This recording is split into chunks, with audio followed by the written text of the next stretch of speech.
Na-meet mo na si Ginoong Saldico, si Congressman Saldico. Saan mo na-meet? Nakita ko po. Nakita ko po siya. Saan mo nakita? Doon po sa may sa Shangri-La. Bakit mo siya nakita? Magkakausap po siya ni boss. So kasama ka ni Engineer Alcantara nung kausap ni Congressman Saldico si Engineer Alcantara. Opo, pero naka-distance po ako. Hindi po yung kausap po. Hindi po kayo kausap. Opo. Usap lang po 'yun. Wala po kayong dineliver na pera or what? Nag-deliver din po kami ng pera pero hindi po directly kay sa kanya. Bali yun nga pong Sinong kanya po? Sinong kanya? hindi po namin directly nakita si Kong Saldi. Okay. Ang pinakausap po sa amin yung tao niya pong pangalan ni Paul. Paul. Okay. So a certain Paul na tao ni Kong Saldi Opo, Your Honor. ang inabutan niyo ng pera. Opo. Sa pagkakaalala, alam mo magkano pera yung inabot mo doon sa tao ni Kong Saldi na si Paul? Maraming maleta po ng pera yon, Your Honor. Tingin ko po, billion po yon.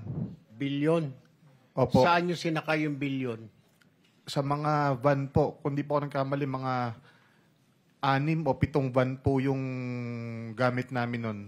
7 van. Pagdadala. Bakit? Ilang maleta ba yung ilang bilyon na yon?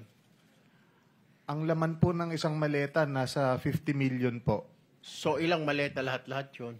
Estimate mo, pagkatanda mo. Mahigit po sa 20 maleta, Your Honor. At 50 million. Opo, Your Honor. So mga 1 billion po yon. Tama po ba? Opo, Your Honor.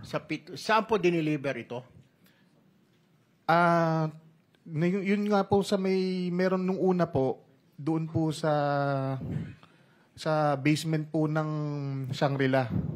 Shangri-La Hotel? Opo. Saan Shangri-La po? Dalawa po, sa, tatlo po Shangri-La ito. sa BGC po. Sa BGC, sa basement. Opo. So, paano? May kotse ba tumapat sa van ninyo? May mga van to van? Wala po, sir. Kumbaga, diretso po siya sa elevator, paakyat po doon sa penthouse. Kinarga po ninyo sa penthouse? Sa pinakataas po. Actually, yung isang kasama po namin na si Engineer Paul, nakarating po siya mismo doon sa loob nung Penthouse? doon sa taas. So, yung 20 maleta na yon ay sa penthouse ninyo i-deliver sa Shangri-La? Yes po, Your Honor.